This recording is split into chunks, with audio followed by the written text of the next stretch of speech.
What is up, family? We have another Patreon request. We got J'y mettrai jamais les pieds. J'y mettrai jamais les... I will never set foot. I will never set foot there. That's what it means. Comment allez-vous? Squeezie. C'est quoi ça? C'est quoi ça? Anyway, Squeezie, how are you? Bon, okay, Squeezie. Squeezie, I will never set foot there. Squeezie. Okay, j'adore Squeezie quand il fait ses histoires, ils sont très bonnes. Alors, you never set foot where? La prochaine fois que Chuck démarre, c'est un bruit de poule. Moi, ça va. Aujourd'hui, on va parler des croisières. Cette vidéo, elle fait partie de ces fameuses... Oh, cruises on a ship. Hell no, I'm with you, buddy. I will never set foot on a damn cruise ship ever. I've seen enough on TikTok that I know I would never go on no damn cruise.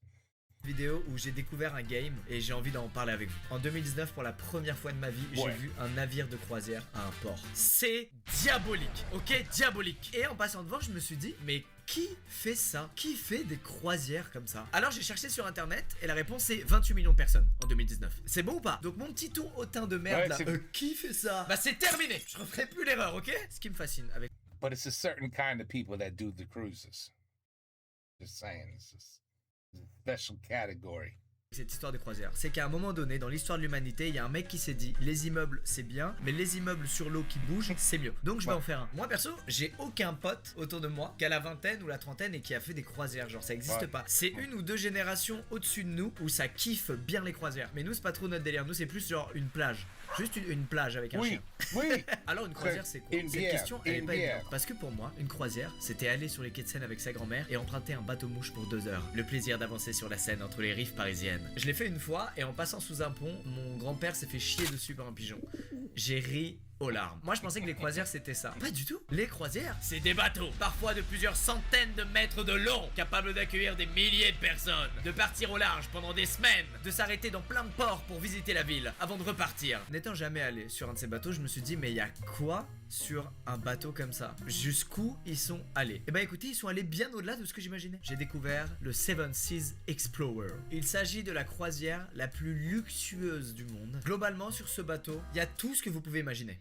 By the way, you know you could take a cruise ship around the world for about $1 million. 1,3 million peut-être, quelque chose comme ça. Around the world. It takes a year. 1 year. $1 million. Talk about a year on a fucking flying island. No merci.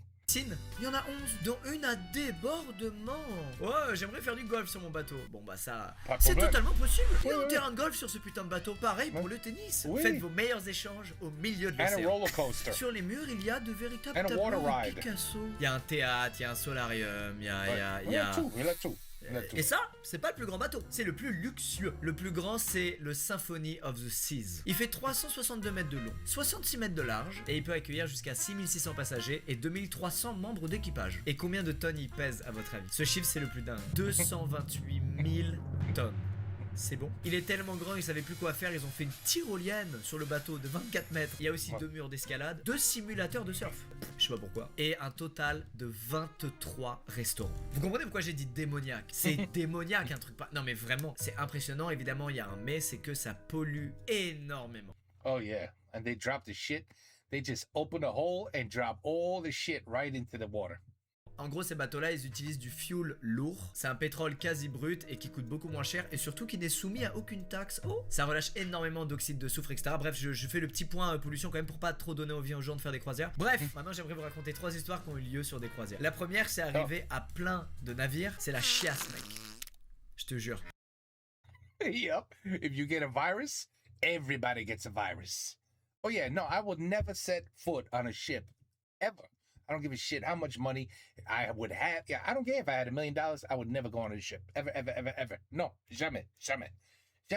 Fuck that. Jamais. En fait, il y a eu plein de cas d'épidémie de gastro sur des navires. Sauf que du coup, ça se répand d'une manière folle, à tel point que le bateau, dans certains cas, a dû faire demi-tour.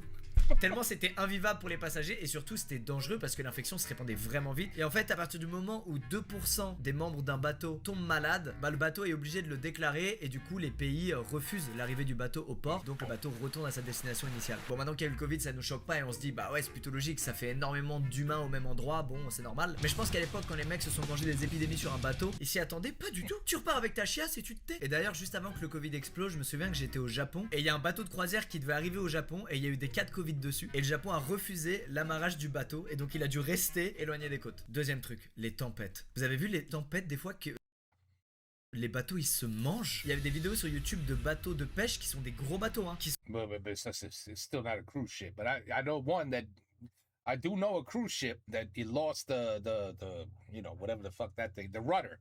The rudder stopped working.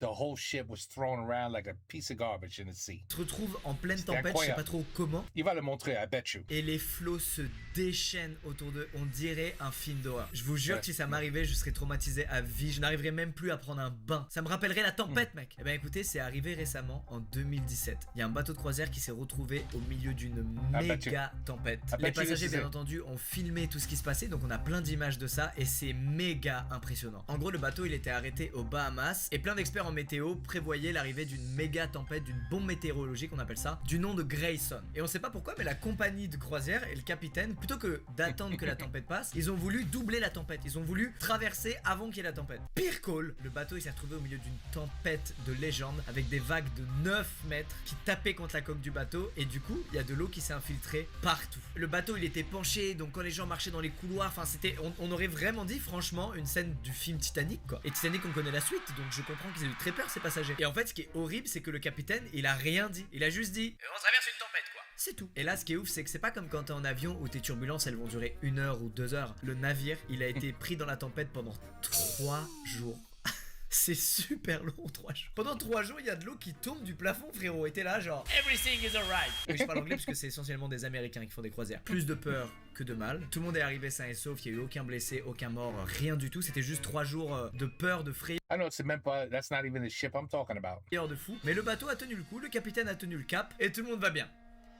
Maintenant la troisième histoire. Peut-être certains d'entre vous la connaissent, c'est l'histoire du Titanic. Énorme blague, désabonnez-vous. Je vais vous parler de l'Océanos, un bateau construit en France. Le béret, la baguette. Ce paquebot il a été vendu ou loué plusieurs fois. Il a été mis pour la première fois à l'eau en juillet 1952, donc c'est il y a un bon moment. En 70 il est racheté, il devient le Mickey et là il devient juste un ferry entre la Pirée et la Crète. En 72 pareil il change de fonction, il fait des trajets entre Ancône et Patras. Et tout ça nous amène en 88 où l'Océanos est affrété pour une durée de 8 mois par la compagnie TFC Tours. Franchement il est pas en état de dingue le bateau. Il a beaucoup changé de main mais il y a très peu de mains qui se sont dit oula pas ouf l'état du bateau, je vais mettre de l'argent pour réparer tout ça. Il y a des parties de coque détachées, les clapets anti-retour sont démontés, c'est-à-dire que dans le chemin des eaux usées, à tout moment les eaux usées peuvent remonter et surtout, et ça c'est incroyable, il y a un trou de 10 cm dans une cloison étanche qui donc ne l'est plus du tout. Et en fait pourquoi il y a ce trou, c'est parce qu'à un moment ils tentaient de faire un peu de maintenance sur le bateau et ils devaient mettre un système de ventilation sauf qu'ils l'ont pas fait. Et ils l'ont tellement pas fait qu'ils ont même pas rebouché le trou. Incroyable. Et c'est ça moi qui me fait trop peur quand je dois prendre l'avion ou un ferry ou faire une attraction à la fête foraine. J'ai trop peur qu'il y ait des soucis mécaniques et que les mecs n'aient pas vu ces soucis. Mais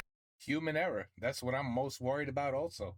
bon, le 3 août 91, malgré tous ces problèmes techniques, la météo est dégueulasse, mais le capitaine décide quand même de quitter East London en Afrique du Sud pour rejoindre Durban. Le bateau part et là il y a une petite tradition, c'est de faire une grande fête sur le pont, sauf que comme la météo est dégueulasse, ça se passe à la place à l'intérieur du bateau, dans le salon Four Seasons, et il y a Moss et Tracy Hills, 2 artistes en vogue à l'époque, qui doivent jouer de la musique. Et ils ont leur importance. Et ils passent pas une méga bonne soirée parce que les passagers s'en battent un peu les couilles de la fête de départ et ils restent dans leur chambre. Après quelques heures, tout le monde entend une grosse explosion dans le bateau. Cette explosion elle est causée par une fuite dans la salle des machines, l'eau entre par la coque, du coup les générateurs sont coupés pour éviter tout court-circuit et le navire est donc plongé dans le noir avec plus aucune énergie. Now I would be shitting a brick. Voilà. L'eau dans la salle des machines continue de monter et elle va atteindre le fameux trou de 10 cm qu'il y a dans la paroi étanche, trou qui mène à la caisse à eau noire, c'est-à-dire toutes les eaux usagées du bateau. Quand tu délicieux. Tu tires la chasse d'eau, quand tu te laves les mains, bref, toute l'eau, vous avez compris. Mais souvenez-vous, les clapets retour ne sont plus là. Il y a donc plus de protection dans aucune canalisation et les passagers du bateau vont vivre un grand moment puisque toutes les eaux usagées vont remonter dans leur lavabo, dans leur douche, dans leur toilette. À partir de là, on est sur une croisière agréable. L'ambiance est pas mal. L'équipage réalise que dans quelques heures, le navire va couler et il met en place du coup le protocole d'urgence qui vise à rassembler les gens et à les mettre en sécurité avant que ça coule. Pas du tout! Ils s'en battent les couilles! Ils préviennent aucun passager passagers. Ils font pas du tout la procédure d'urgence, donc les passagers, ils ont aucune idée de ce qui se passe. Ils sentent rien? Le temps passe et puis là dans les couloirs il commence à y avoir un peu d'eau. Les Ah, mais ils sentent rien? passagers ils sont pas dupes, ils ont pas encore vu le film Titanic parce qu'il est pas encore sorti, mais ils connaissent la célèbre histoire du Titanic. Ils comprennent donc que quelque chose ne va pas du tout avec le navire, et de fil en aiguille, ils s'aperçoivent que la majorité de l'équipage et le capitaine Avranas sont déjà équipés et prêts à évacuer. That's right. This mother yucker, I know him. I saw him. He got they put him in jail long time. Dans un canot de sauvetage. Or was it another one? This might not even be the first. He may not be the first captain to do this, but if it's who I think it is, yeah, they put him right in jail. Absolument pas concernés par la sécurité de leurs passagers, ils s'en battent les couilles. Et c'est là que Moss Hills, le musicien que personne n'avait écouté jouer en début de soirée, va se charger personnellement d'envoyer un SOS à tous les bateaux aux alentours. Ce signal heureusement va être capté par pas mal de navires qui étaient pas loin et qui se rendent à proximité du bateau pour aider tous les passagers à l'évacuer. L'opération de sauvetage elle va durer 7 heures et elle va être rythmée surtout par des allers-retours de 16 hélicoptères entre le bateau et la terre ferme. Et c'est une opération de sauvetage incroyable puisque sur 571 passagers, 571 ont été sauvés. Pour la majorité des passagers, Moss Hills est le grand héros de cet événement, c'est lui vraiment qui a pris les choses en main et qui a permis le sauvetage de tout le monde. Et ce sacré beau gosse ne s'arrête pas là puisque la légende raconte même que c'est lui et sa femme Tracy Hills qui ont quitté le bateau en dernier. Waouh! 8 heures après le début de l'incident, l'Océanos coule à 92 mètres de profondeur. Mais attendez, il y a quelqu'un dans la sauce là. Le capitaine mon frérot, Yanis Avranas. Oui, c'est lui. C'est lui. Il a 571 témoins de ce qu'il a fait. Il va être accusé d'avoir laissé tout le monde à l'abandon. Mais notre cher Yanis a une défense très solide. Il va déclarer avoir dû quitter le navire pour organiser au plus vite les opérations de sauvetage. Ouah, Yanis!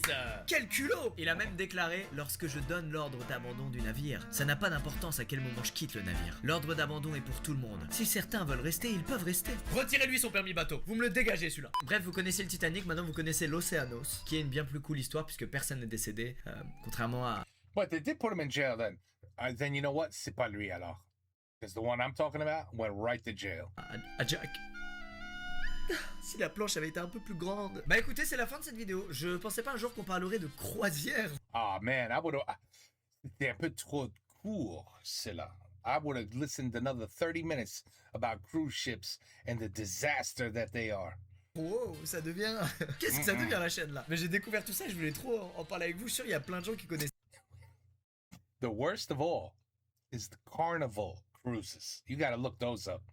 It's literally a jungle on this ship. I can't describe what I've seen. Like I can't describe it.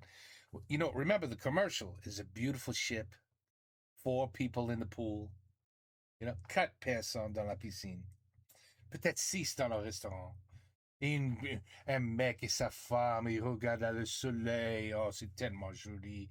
You know, le soleil qui se baise. No, merde, that would be interesting if it baised. But anyway, you know, the sunset. Mais le coucher du soir, voilà. You know, they're looking at it. Oh, c'est tellement, oh, so romantic. And then you go on the ship. There's 5,000 people in the pool. There's 4,000 people on the deck.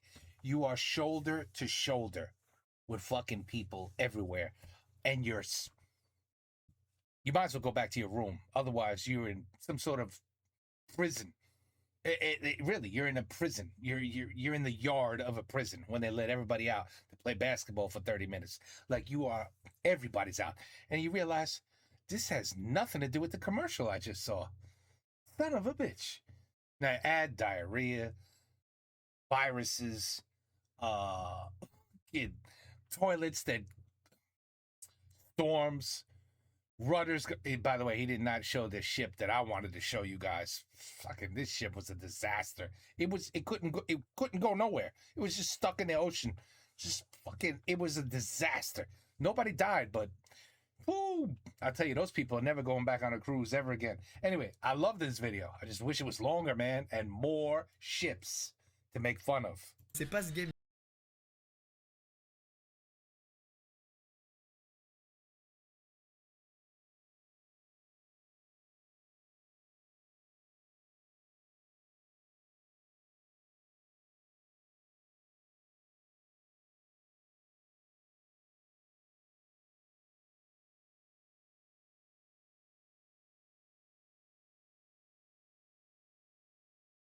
video.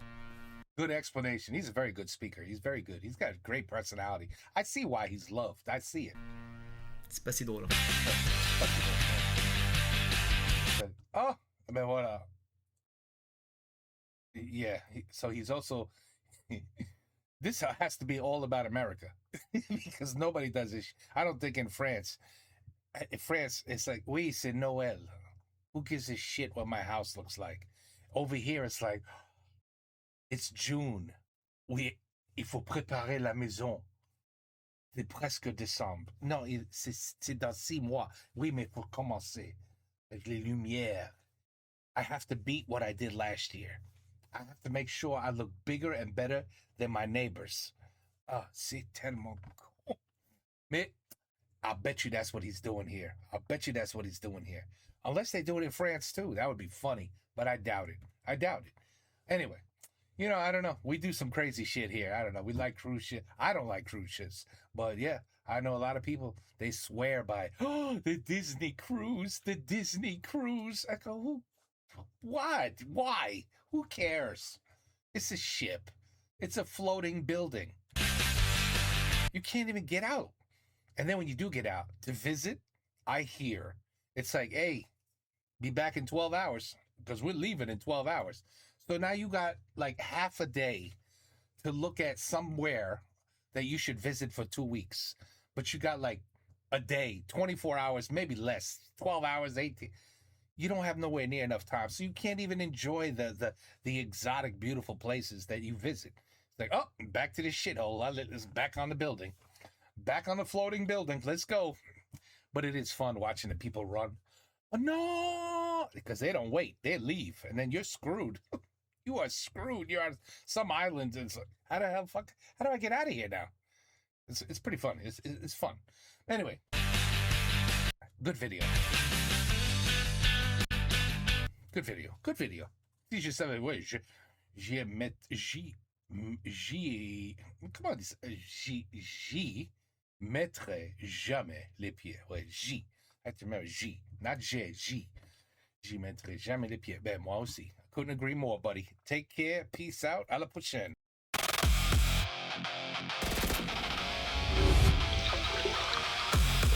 Je préfère